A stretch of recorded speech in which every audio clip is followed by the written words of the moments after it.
sei ndadzoka zvakare nedzimwe nhau dziri kutenderera kumastreets kumaavenues nyaya yani yaDJ Fandani vakabuda zuro vakaita musumbululu vakapfeka zvavo ndokubva vabvisa. DJ Fandani munhu unofanira kunyanya kuti kana vachiita maclash aya vachiita zvavanenge vachiita, DJ Fandani vanofanira kushama. Regai ngoti munhu wekushama. DJ Fandani vanoshama please ndapota, ndo zvandokwanisa kutaura izvozvo. Vakashama ipo pavanonzi pavanga vari pa clash yani ya DJ Tamuka versus Levels Clash Life.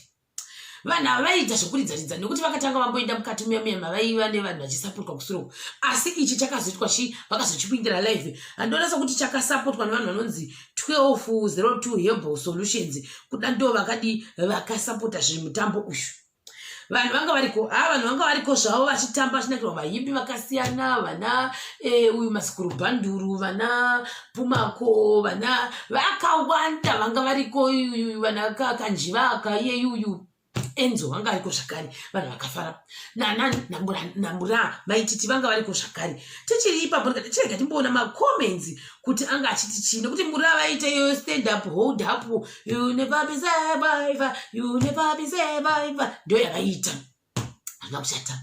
Ndobva zvanzi Levels versus Tamuka yapindirwa neKid Family. DJ Fandani topless, like I said. DJ Fandondo vanofanira kuti kushama, ende kavafanira kushama ka andikugwisi kuti vanenge vane chikabudura chavo mukati, vapfeka zachikabudura chavo mukati vanoita zvakare tirauzi rinenge richase kuti richadona. Saka kureva kuti bhandi retirauzi raDJ Fandani rakasunga muzvirika chaimo vosunga chii, vosunga dhuku yavo yavanenge vanayo vachiita pulo yavo vachikuza mukuzo wavo. Zvinova zvinhu zvandoona sekuti kuda ndo zvavanoita kupi kudanzo yawe iyoyo. Zvikanzi nevanhu kucomment section ko maisire iko kadiki veititi I love this so asi kuziva kuti vanga vachiri vanhu takuseta pese chimunhu changu titi nice one ndivamwewo ava. Zvikanzi thank you. Pane zvandozondinakidza zvikanzi nemumwe asi imi Blazika kune kwandakaona muchituka vanhu imi makaipa ndakangobata muromo kuti zvikanzi na Paddington uyayo saka manga matiko vanhu ndaivatukirei asi muri mumwe wemagosti eko here kozi nyaya yacho yaive yamaititi wavanomaka nekuda kudhirisa maititi imimi. Hanzi hapana zvedu tingati kudii zvanzi vedu weko mukudei pakomenti yangu makazenzi muona chinhu choitika ndechekuti mukuya nezimweya renguru yepano moda kupazha nekundiisa china handisi kuti wangada kuti chiipa papapa.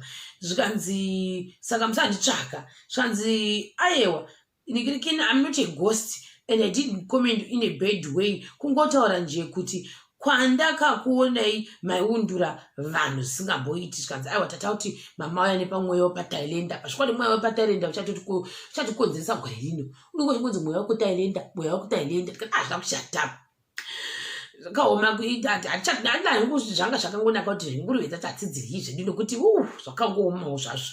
Saka tobva ipapo tienda pakuti vamwe vakati atisi magosti tinokuda zvekwadi, that's why mumastreets umu tichingovabhambura vanenge vataura rubbish about you. Vanhu ava vari comment section kusaita pesi zvomene nice one Mura, can I please have that song nevamwe wavo natural talent from ground risina anokutorera you go Mura, nice one, love this song, love your voice maititi chimudhiniwe chedu. You really nailed it on stage, well done. Vamwe vakati iyo ane mumba iri panze ngaapfeke hembe. Ungacheva DJ Fandani. DJ Fandani ndo munhu wavo ihwohwo and that one handifungi kuti munhu anokwanisa kuibvisa pano kuti ndatoone more than ye chingovaonoka vari topless. Zvazvo zvakanaka. Natural talent zvisiri zveforce. You are talented, maititi lots of love. Munhu wevanhu we love you. What's the name of the song? Nevamwe ava. Vamwe ndokuti apa maititi makazvambura and I don't wanna lie makarova pachi international, you deserve the best, keep it on pakurova pasong. monya rakarembedza iro bho here Miss Obama gore rino mahaters ese anoumburudzwa mirai muone miyo Kate family alright I don't know isi tichingoona zvinenge zvichiitika kumastreets uku wow une moto murandakadzi ndiwo kubvira ko uyu akufamba akashama ndifandani here yes is the man himself Fandando ndiyeyeyo mamuchiona chaiye Fandando zvikanzi ramba uchisetamura avo vane godo nerichanyungudika ngisepitoli girl ubaba Nkobe ngikuqanda murai isindebele ndikandidzokorodze kuti ndandoenda kupronounce zvakanaka disclaimer kandi karesha kuverenga isindebele yacho musazondiroerwa pamuchinjiko I am trying ngisepitoli girl ubaba Nkombe ngikuqanda murai ndo zvandakwanisa kuita sei kutaura apa chero nyika yese ikakuvenga ndosara zvangu newe ini maititi ini unondipengesa manyeme we love you Kate family haite zvemaghost takasunga tisungo kuti nganganganga ndozviona mumastreets umu matiti ndinoshuvira kukuonawo live nevamwe avo mamwe akatiuya memento advocate keep it on handizoziva kuti how but memento kunouyani pakasiyana-siyana I don't know kuti papi pachoni toenda pamwe vakatanga kutaura vanhu vakachikomenda vamwe vazhovengwa nevaroyi so all of you are gonna pretend as if hamuna kuona pane trousi rafandani here kuti riri muzvirya indazvionera ritori muzvirya bhande rakatondosunga muzvirya indakandotofikira ndatonoti rodona zvokwandindozvanaitoita kakutiti yo DJ Fandani mutrauzi ukadonha tinosara tinei kudai ichi chibhurukwa chavangwana chokumusoro vanenge vakachisunga zvekuinda chaiko DJ Fandani vandazvoreva vagarawo nebasa ravo reutopless saka ringamboiti dzvanhasi is a man of topless saka kuda vanenge vatozooti vanenge vakasunga kana kuti 3 more mashotsi mukati besides the trousi iroriya zvikanzi nevamwe nai veduwe Fandani aitwa sei chokwadi ende uye futi zvakaoma pfekedza Fandani hembe amana yeyi zvikanzi uyo ngapfeke hembe asi kunyatsa kuita nditi kuna Fandani wazvijaira like I said wazvijaira ini patakatanga kumuona ndonatsa kuti it's more than a year kuti angazitori kumablazi 4 here kwanga akwira ndega kaenda ikoko kuti yani wakashamari pastage wainda zvokwadi ungabhururuka ndega kuti ugoenda kundoshamira vanhu vari kumablazi 4 here chichaitika ndo pandakatanga kuziva kuti kune munhu unonzi DJ Fandani ndo itori style yake yekutoenda pastage wadi uri topless saka musati madii vaya vari kuda kuti apfeka musati matanga zvikanzi apa was they didn't know muri kuti muri around dai ndakakuonawo zveshuwa masota kwa vari kuzunza musika ndiani kune mobs vakazoenda vakambondozama kuzunza ndofungwa vada kusapotani maititi keep the fire burning nevamwewo zvakarekera zvakanaka dai taigona kuimbawo kuda taizokwanisa kubudikirawo taikokoko tichiita rise up hands up you are a survivor unozvika chobata chimicrophone changu vanenge vachiti umaititi another blessing another blessing rise up walk up wake up unozvika titoriko pasiteji totopuhwowe pamwe zvimasenzi kunzi wauya kuzodi kuzopaimbira pasiteji papo you never know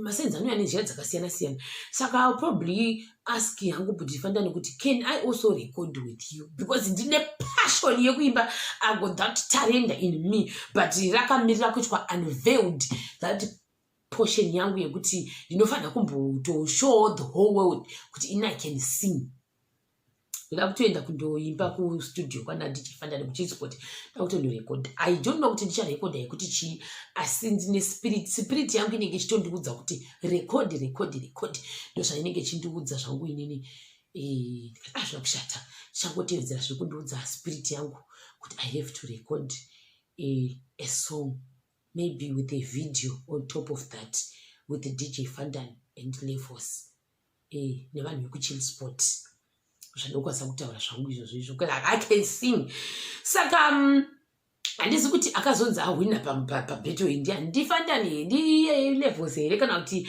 ndidj tamuka I don't know. Asi tichibvepo tienda pane nhau yekupesirani yekwasekuru band yakaiswa pazimuserebwe zvichikanzi sekuru band vakanyora vakati Genius and Passion are both rich. Handiti vakanyora paInstagram pavo vakati vese vari rich nekuda kwekuti vakaenzana paupfumi, citing that according to his philosophy both of them were rich as they had enough money to do what they want. In our philosophy, if a person has 1 billion and is not satisfied with the 1 billion, then he is not rich. If someone has $1,000 and is satisfied with what they have, then that person is rich.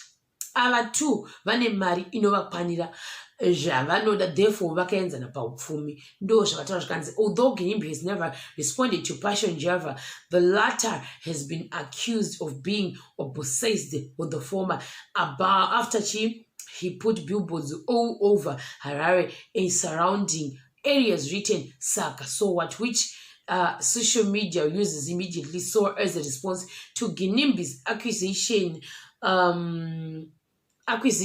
of the Lamborghini as one of the billboards is on the Harare Noboshava Road. Ndivamwo zvikanzi chete kuti zvabva kuna sekuru band atipikisi, otherwise unomuka uchiona zvimwe zvinhu. Ndivamwo avo vamwe vakati ukada kukomenda unongogona kuita sei.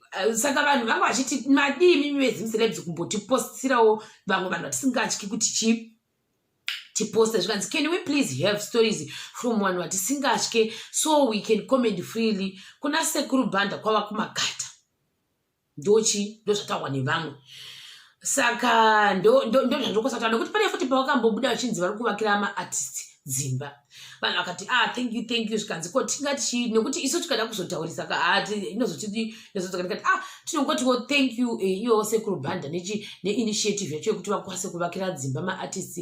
Number exactly I don't remember kuti nhamba iyoyo pandakamboiona nyaya iyi yaiva nhamba ngani, nekuti pane dambudziko rakazomboitika ndaita video yani yaHaman pamatanda ake mwana uya ari kutrenda.